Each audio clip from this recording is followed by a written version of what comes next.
Hello and welcome to the new video. Today we're gonna take a look at some battles with Solgaleo in the Open Master League. This is going to be an interesting one here, as you're going to never really see this Pokemon too often. It's a very strong Pokemon in this current meta. Like, this Pokemon is, I think, rank 6 on Pvpoke or something, but like most people just don't have the XL candy for it, as it was never in raids. Like, this person even has the best buddy tier, as you can see here. The best buddy ribbon on the leg, that's kind of wild. Like, I didn't expect it to be on the leg down there. That's actually never seen it before. But yeah, like, honestly, very cool Pokemon. Otherwise, you're going to have a Giratina here as well, shiny variant, as well as a MEWeedle and a Gyarados here against us. I think those are not completely fully XL, so I guess we might be having some gameplay towards like the Ace Elo here, as we're going to see some crunch coming through here from the opponent's Gyarados, but also the opponent doesn't seem to be fully XL, so yeah, definitely that's going to be the thing anyway.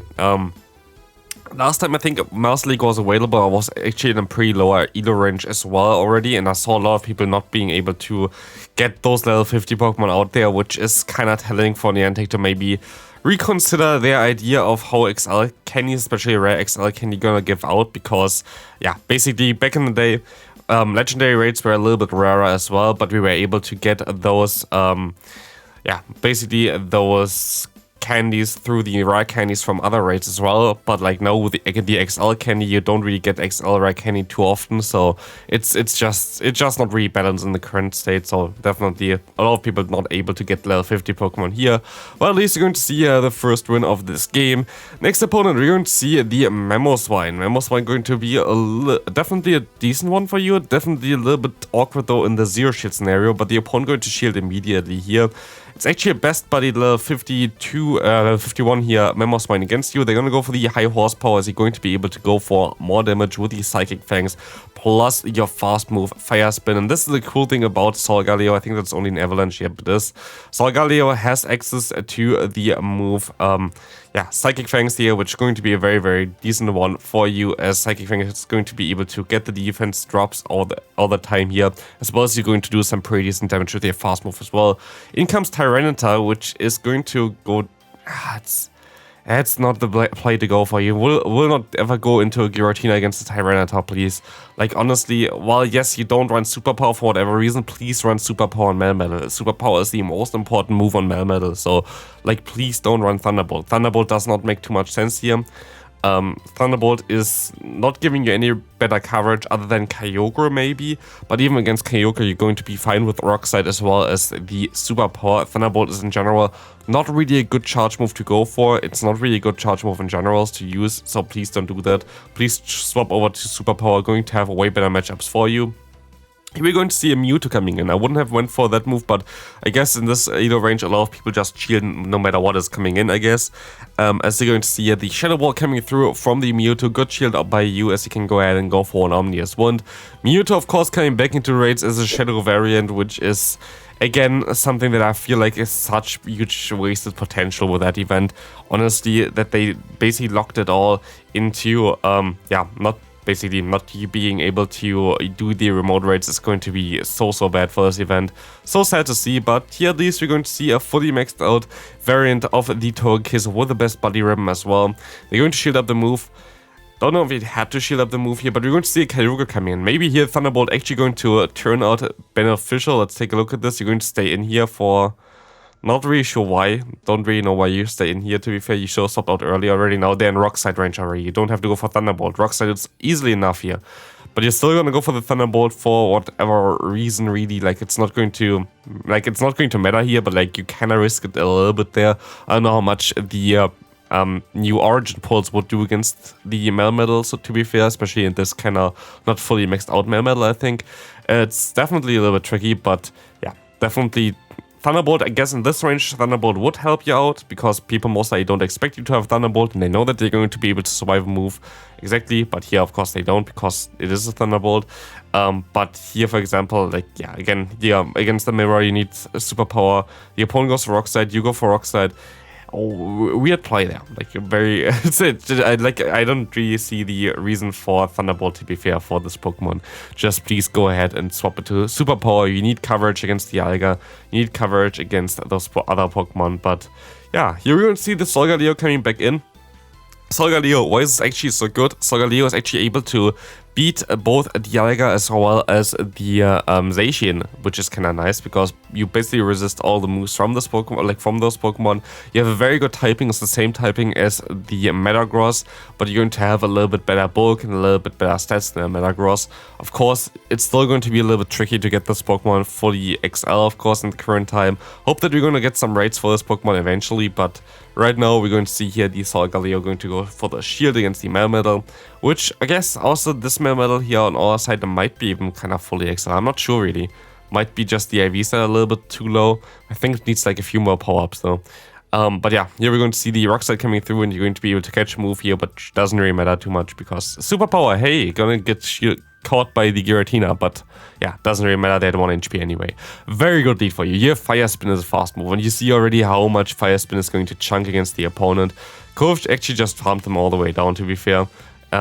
I don't know, I cannot see the back of the opponent right now. Okay, it's going to be the Ice variant. I wasn't sure if it's the Fire or the Electric or the Ice variant of this Pokemon. But now we're going to see, you're just going to go spamming those Psychic Fangs. I am not really the biggest fan of that one here. As you see already, it's double resisted against the Dark-type Pokemon. You could have just went for the Iron Head. But here, of course, you're going to have another matchup where you're going to have super effective damage by Fire Spin. If Fire Spin gets a buff, this Pokemon is going to be even better. Like, Fire Spin is like one of those fast moves that are pretty archaic, but definitely kind of need a buff. And like, there are so many Pokemon that would be benefiting from that, but also there are like a few Pokemon that would be really, really strong from that one. Especially like this Solgaleo here, as well as something like Heatran. Heatran would be really, really good with a buffed fast move in the Master League, just because of the very good typing of this Pokemon.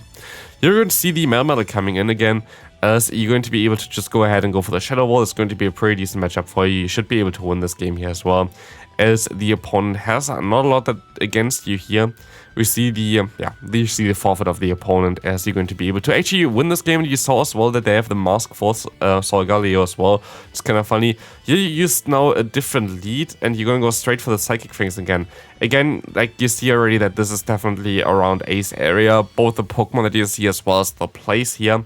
While it worked out here in like higher elo, no one would shield the Psychic Fangs on their Dark tile. Like, it's definitely clearly not something that people would do because they know the counts. Here, people just don't know the counts, so that stuff like this can work, but I wouldn't really take that for granted. For example, here, Metagross. Like, the opponent saw that you have Psychic Fangs as well as the Iron Head. How the hell are they shielding? For me, it's just like, I don't know, it's infuriating. It's I don't really want to be mean against the people or whatever, but like, yeah, the decision making is definitely not on point here, I would say. That's why I guess like taking a look at stuff like this can be also kind of interesting, as we're going to see like potential options to improve. For example, not running Thunderbolt onto the MEWeedle. As you see here, an interesting swap first into the MEWeedle and then into the Giratina. Don't really know what that's all about, but you're going to be able to follow them all the way down here at least. Let's take a look what's coming in. Of course, the Metagross is going to get hit by this Shadow Ball, and they're going to go down from that one as well. It's very weird to see like some kind of place here, of course, in this kind of elo range. Again, here a Mamoswine in the lead. It's going to be again okay for you, but this time around the opponent doesn't shield immediately, which is already an advantage for the opponents that did this before. Of course, yeah, it's actually okay against going for the full Psychic Fangs, but now you're gonna go ahead and go just use both of your shields against 2 Avalanches there, and you're gonna be able to farm the opponent down. In comes another Swampert here, which you're going to go for the Psychic Fangs again, and you're going to swap out immediately into your only answer for this Pokemon, which is really risky, of course, because if they're going to swap out here, you're going to have an issue, and oh, turns out they're going to swap out into a Togekiss, and now you're going to have no answer for Swampert. This is not how you play this team, or like in general, and how do you play those games. Stuff to improve on for sure, as you wouldn't really want to give up your say swap or like your best answer or your only answer against a Pokemon immediately by swapping hard into them and locking them into a matchup where they don't want to be in. Here we're going to see the Togekiss against, you're going to be able to overform it quite a bit at least, which is a great play, as the Iron Head is coming through, going to knock out the opponent, and you have to go for the Psychic Fang spam now, of course, against the opponent here, but it is not looking very good for you. Unless you're going to be able to go for another charge move here. But if it's a Hydro Cannon, I think you still survive. It's a Hydro Cannon. You're still going to be able to survive and win this game with that one. But again, it is not really the play that you would go for in a normal scenario here. But yeah, good game there. Next opponent, Garchomp lead. You're going to have to swap out. No, never mind. You have to stay in here actually because your team is not really that well balanced. You're going to have a double weakness for ground, both in your lead as well as with the Melmetal. So, yeah, like honestly, it's not really an ideal team either. Like you don't really have any options if you see a ground type in the lead. Basically, if you see a Garchomp in the lead, you're going to have some issues. If you see the Exeggutor in the lead, you're going to have some issues. If you see a Groudon in the lead, you're going to have basically nothing that you can do against this one. So, like, there's definitely something that you kind of have to improve on. I wouldn't even use Melmetal. Of course, if you have a Melmetal build like this one here, and it's like one of your best Pokemon, I guess that kind of can work out. But I would usually go ahead and go for a different save swap in this scenario here. Zacian would be, of course, ideal. I know that a lot of people don't have the Pokemon though. Like, a lot of people don't have the legendaries maxed out. So, like, they play with what they have, which is definitely okay to do that, of course. But, yeah, this team just lacks a little bit of potential coverage, as well as, yeah, the double weakness there with 2 steel types is kind of a little bit tricky at least. You're going to be able to still survive with 1 HP, which is very decent for you, as this Rockslide going to do some decent damage against the opponent. And you can go ahead and go for the Omnius Wind. You don't have to go for the Shadow Ball here at this point of time. The opponent has 1 shield still left. There is no real reason to go for the Shadow Ball. There's no real reason to swap out here and give the opponent extra energy. Either, because this can be a little bit tricky now, as they're going to be able to go for the Aero Blast. And this might be a loss now, which is, yeah, if you went for 2 Omnius Wind, you would have been able to win this game. If you didn't swap out, you would have been able to win this game. But those plays are not really ideal. In this scenario against the opponent, you should have swapped out way earlier already. Because Kyogre is going to be a hard answer for your lead, as you're going to have Fire Spin, especially as a fast move and not really the best damaging output with Psychic Fangs immediately. You have to swap out here anyway, especially if you have 2 steel types anyway, so you're going to be able to at least here go for 1 Thunderbolt to knock them out again, which is very nice for you. And we're going to see basically the same matchup as you saw before already, and they're going to go again for Rockslide. I don't know why people are not running Super Power on the Melmetal in this meta. Definitely not what you're supposed to do, but they're also going to swap now into their hardest loss for Melmetal, which is going to be their own Togekiss. For whatever reason they do that. They're going to be able to farm you all the way down, at least you're going to be able to align your Solgaleo, but honestly, from both sides, there's like so many weird plays to see at this current time here. Go straight for the Iron Head and you would have a way better chance of having better matchup there, because now you basically just give the opponent an easy opportunity, especially as you go for the Iron Head anyway. Like if you went straight for the Iron Head, you would have been able to just knock them out immediately. But like this, you're going to basically lose 1 shield plus lose some health on your Pokemon and energy as well, so like that was not really ideal. Shielding here doesn't really make too much sense either. I mean, you can do it, but like it doesn't really help you too much anyway, because you know that you can just knock them out immediately. With your Giratina in the back like this, you just prolong the battle, but the opponent decides to do exactly the same, as they're going to go ahead and go for a Rockslide in order to knock them out. And we're going to see another Rockslide coming in here, which is definitely going to... No, it's a Super Power again, knocking out the Giratina. Is it the same battle as before? I have to see about this one. Maybe I have to cut this out. I'm not sure, because there was definitely something similar before. You're going to see a Dialga here. Going to be yeah, we're going to see here the Dialga going to be able to go ahead and do some pretty decent damage here against you, but you're going to be able to usually beat this one. Don't know how it is with the level curve here. I'm not sure what your level is, what the opponent's level is, but you're going to be able to definitely, yeah, you're going to be able to beat this opponent here at least with the Psychic Fangs, as we see the Giratina coming in here. You're going to have to stay in here, but like you have no answer for Giratina on this team. Like there is no decent answer for Giratina on this team. At least you're gonna get the attack, the defense drop here for you, which is going to be nice, and you can go ahead and go for some damage with Omnius Wind there, because it's going to be in range for that one soon. We see a Metagross coming in, you're going to go straight for the Shadow Ball here, which would do a lot of damage and nearly knock them out. The opponent lets this move go through, because why not? Like, why not just give away the final Pokemon that you have there? Very, very smart. Shadow Ball coming through from the opponent here. You're going to be able to go for the Omnius Wind. I think you might be able to reach another one in time, as you're going to see the swap out into the Melmetal, because I guess that is also working out okay-ish here. Rockslide going to do no damage, of course, because they can shield this move up. You can still survive on Shadow Ball for sure. They're gonna go for the Omnius Wind. They try to get the boost. I guess that might be their only chance of winning this game. But like this, you should be able to win this last game here as well. And yeah, this is going to be it for this video.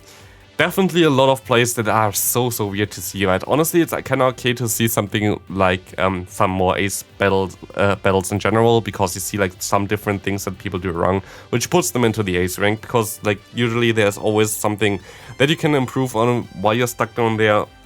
Yeah, there is a lot to improve on for both sides there. The team didn't really make too much sense. There were a lot of weird plays going straight for the Psychic Fang the entire time against Dark-type Pokemon, even though you had a super effective move otherwise.